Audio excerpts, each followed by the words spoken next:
Throughout our filming process, we struggled to develop a specific issue to determine and evaluate in our project.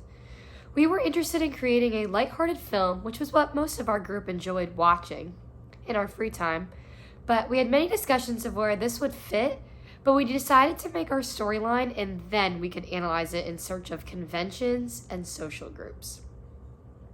After creating the plan and outline to revolve around our resources in the unique area we reside in, siesta key, we thought that we could appeal to audiences by providing a nature of upper-class teens going on an adventure.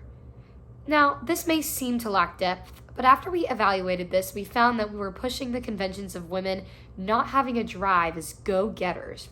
In our society, the masculine stereotype typically saves the day for the feminine character.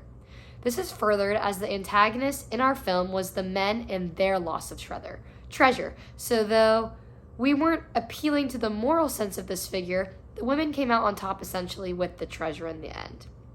We were excited to provide a product that was not a forced change of conventions, but instead working toward a gradual societal change in the media, where films that don't encourage typical male and female roles are normalized even if the depth isn't accentuated.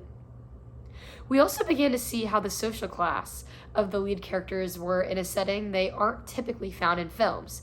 Of course, the use of boats and expensive cars highlight the foundation of wealth for the characters, but in the end, we wanted the audience to see the side of the characters that was adventurous and excited for what was out there.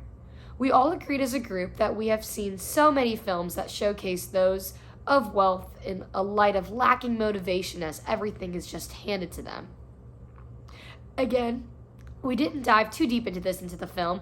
We were more interested in providing a small change that was rather subconscious for the viewer rather than drastic.